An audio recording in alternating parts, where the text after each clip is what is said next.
Gentlemen, grab your mics. This was one of the most organized transitions I've ever seen. You know you're at a veterans event when everything is going like a clockwork.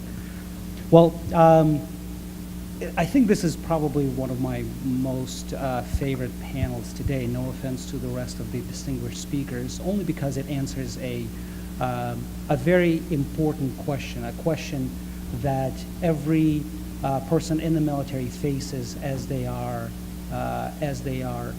sunsetting their career is transition. And of course, we would like for them to think of business as one of the transition options. So today, we would like to talk about business beyond the battlefield. And I will let the panelists briefly introduce themselves, but as we begin, I'd like to ask Patrick. Patrick, really the most important question, why are we here? Why is this important? Good morning. I'll use my military voice until my microphone comes on. Check mic, here we go. Well, good morning. Let me say that again. Do me a favor, look at the person next to you and say, it's a great day to be alive. Come on, act like it. Say, it's a great day to be an American. Awesome. I start all my presentations with that because it's important for us to understand when I'm in front of an audience of veterans that the reason we can say it's a great day to be alive and it's a great day to be an American is because you've worn the uniform or you're associated with someone who wore the uniform. So I start all my presentations by going around the room and just saying, thank you, thank you, thank you, thank you. Thank you to each and every one of you for wearing the uniform and being a part of this. Michael asked, why are we here today? And the bottom line, we're here today because we recognize that when veterans start businesses, the economy grows. When veterans start businesses, people get hired. When veterans start businesses, payrolls increase. That's why we're here today, Michael. Very good, thank you. So, to get started, and if you have started, to get growing, there are a variety of resources that are available both on local, state, and federal level. Really, I'd like to start where the rubber meets the road, the local level. So I guess my next question is to Jason. Jason, what are the local resources that are available to entrepreneurs, veterans, non-veterans, right now, right in their backyard? Right. I work for the Small Business Development Center. Most folks have not heard of the Small Business Development Center, and what we are is a partnership program between the federal, state, and local levels. We're funded partly through the Small Business Administration, through the state, and then we belong to a local institution, a college, and the college that picked us up in this local area was McLennan College up in Waco. So we have 7 counties that we service.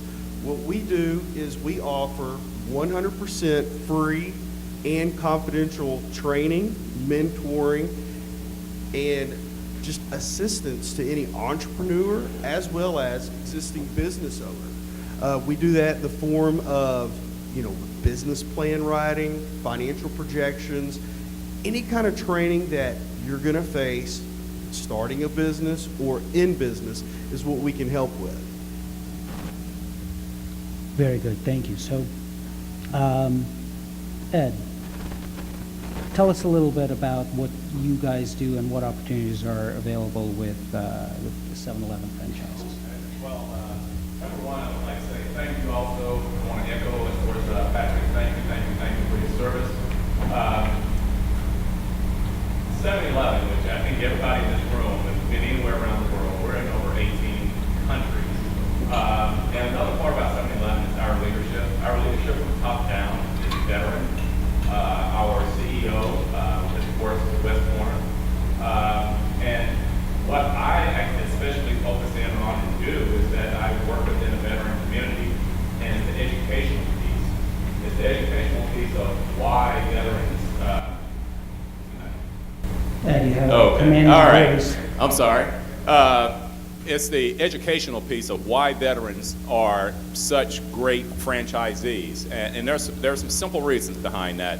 I'm going to be having a breakout session immediately following this panel, in which I want to, bring you all over to to actually learn, and again, it's the educational piece. And I think that is also the area that why we are here today, where we pair up with VBOC and where we pair up with your organization as well, is that it's getting the knowledge.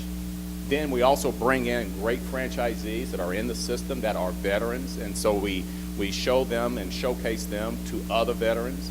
And I was having a great dinner last night, and it was a word that was said. It was change the narrative. A lot of times we hear the narrative about, yes, we have veterans that are in need, and we need to definitely take care of our veterans, but we also got to service that veteran that is the entrepreneur that will create those jobs to service a lot of those veterans that are out there. We have to help ourselves first, above all. Right. So let me go back and come back to the Veterans Business Outreach Center. How many of you have utilized resources or are familiar with the U.S. Small Business Administration? Let me see a show of hands. Okay. For those of you who have not, it's the best kept secret in America. Right after World War II, the U.S. Small Business Administration was created. And it was created for the sole purpose of helping America get back on its feet after World War II and helping small businesses get started. And for those businesses that already existed, it was to help those businesses grow. So here's some quick interesting facts related to that. The Service Corps Retired Executives, also known as SCORE, was created at the same time to mentor small businesses. These were individuals who've been out in the great business world, the large business world. They've served in the C-level suites, or they've owned businesses at the top, and they came back as volunteers to help small business owners learn how to stand up their businesses and how to grow their businesses. So listen to these statistics just real quickly. After World War II, 50% of servicemen and women coming back from World War II, 50% of the veterans started small businesses. Think about that number. 50% of veterans started small businesses. That means, if you think about it, that this country after World War II literally grew and evolved on the backs of veteran-owned businesses. So why is that? Veterans bring with them lots of qualities, lots of skills, but the number one thing that they have is leadership. My mentor and friend John Maxwell says everything rises and falls on leadership. Veterans came back and they saw problems in America and decided to start these businesses to solve problems. Today, 4% of men and women who've worn a uniform come out and start businesses. That's a huge drop. Think about that. We went from 50% starting businesses to now 4% starting businesses. And we know the answer. We know why that is. The answer is awareness. So that's why we have this event. That's why you're here. Awareness of the resources. About 10% of you in this room raised your hand when I asked you about your knowledge of or use of SBA resources. Well, here's what you want to understand. The SBA works in 4 areas, but three that I'll mention. They help you with access to capital. How many of you would like to have some access to capital for your business in one way or another? They help with access to capital. Now, they don't actually give any direct loans unless it's a disaster situation, but they co-sign, like Daddy's signing on the loan documents for you. So they co-sign for you. That makes the lenders more likely to give you the money that it is that you're asking for. And they will cover up to 85% of that loan in case you default for local lending, and 95% of that loan in case you default for anything you do internationally.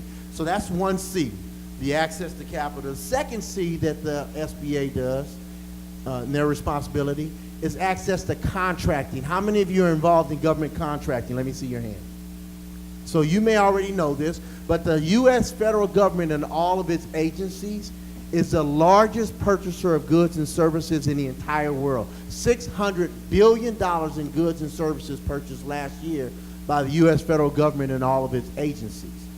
The role of the U.S. Small Business Administration, or the SBA, is to help you as small business owners make the federal government and its agencies one of your customers. How many of you like to have a government agency as one of your customers for your products and services? Awesome, awesome. So that's the second C. The third C in terms of government contracting, the third C is counseling. Counseling, that's all the training, all the education, all the mentoring, and everything associated with it. The SBA used to do direct counseling. Now they have agencies like mine, which is the Veterans Business Outreach Center, Jason's, which is the Small Business Development Center, and incidentally, they're located on community colleges and college campuses all across the nation. So wherever you go, you'll find an SBDC. There's 23 of me all across the nation, so wherever you go, you'll find one of me. And our job is to provide the training like this event today, to provide the counseling and to provide the mentoring to help you stand up and help you grow your businesses. So the 3 C's, access to capital, access to contracting, and access to counseling. So you want to make sure that you stay in touch with us. To reach us, you can reach us at our website is uta.edu/VBOC. That's uta.edu/VBOC, and we'll connect you with the V-Box that's in your area. Texas has 2, the other one's down in Edinburgh. Thank you. And not accidentally, we will have panels on procurement and access to capital later in the program. So thank you, Patrick. And I don't know about the 23. You cannot be replicated. There's no 23 of you. So, gentlemen, the theme of the forum is to provide timely, actionable, relevant advice to the folks who are looking to start a business, to grow a business, or to sustain a business. So, as we are continuing our conversation, please think back and think of at least one advice that you can give the folks in the audience that they can implement right now as soon as they walk out the door to get started or grow their business. All right. If you are looking to get started, or even for just basic assistance, I have a booth right out here near the door. Come see me. I have business cards, I have flyers, or you can go to www.mcc, that's McLennan Community College, sbdc.com, and fill out a form, and I can get in contact with you directly. I have access to tons of things that can help you, from financial ratios if you're already in business, to figure out what we can do to help you run leaner, where you may be able to just improve overall. Because usually that is the biggest problem with an existing business, is making sure you're managing and running things the way they need to be ran. If you're looking at getting started, it's going to be a matter of getting your ideas down on paper, getting a business plan together, and running the feasibility to make sure, okay, this is what you're going to be working with as far as expenses, and this is what you're going to have to do to be successful. So if you come see me, come talk to me, we can set up an appointment and make it happen. So what you'll find is the SBDCs are incredibly good at market research, and particularly local market research in the markets that they serve and the markets that they work in. How many of you could use another customer, another client in your business? Come on now, I know all of you can, right? If you can use another customer in your business, here's what you want to think about. You can have the greatest product in the world, you can have the greatest service in the world, but if you don't have a customer, you don't have a business, you just have a hobby. So if you want another customer, you've got to become more effective at targeting your market, identifying exactly who is your customer. The example that I use all the time is, if I'm a distributor of bottled water, the question is, who is my target customer? And when I talk to nascent entrepreneurs and I talk to new business owners, the first thing that I hear back from them is, well, everybody drinks water. Well, that might be true, but not everybody drinks bottled water. And that might be true in fact. But even if they drink bottled water, not everybody drinks your bottled water. See, you won't find great value on the shelves at a five-star restaurant. You won't find Evian in some of the other restaurants across the board. Each one of these bottled water distributors, they know exactly where to place their bottled water because they know who's going to purchase their bottled waters. So think about your product. Think about your service, and have you identified your exact customer? If you have not, and you're not getting the customers that you want, I spoke with a business owner this morning who has a great, incredible product, but she's trying to find more customers. Visit the SBDC, visit Jason and his team, or find a local SBDC near you, visit them, and allow them to help you pinpoint and find the best ways to dig in and get to your exact customer so that you can increase your revenues. Oh, okay, thank you. My number one thing I would ask for every veteran to ask is that business that you're looking at, okay, there we go. That business that you're looking at, is it a model that is out there in the marketplace? Of course, we're 7-Eleven, and there are C stores. So, you know, I would challenge someone that says, hey, I want to open up an ABC store. You know, the wheel has been created. Whether if you're going to go into auto mechanics, things of that nature, well, there's Midas. Every day in our lives, we touch onto small businesses, whether you stop by McDonald's, or, you know, grabbing a bite to eat, or you swing by an AutoZone or Snap-on Tools, and of course 7-Eleven. There is a small business owner behind that brand, and what brand awareness really does do for you is that it takes a lot of the failure rate as far as you know, out of the equation. So again, I always educate folks on that piece. If it's something that you're talking about getting into, is there a franchise model out there that you could possibly link up with? And another part about that is also the access to capital. When you go to the SBA, if you've got some brand awareness, that dotted line to sign off on, that business loan, is more likely than not approved under a branded name versus you're going to go out there and say, I'm just going to go out there and do it on my own. So I would say just educate yourself on that piece. Very good. Thank you very much, gentlemen.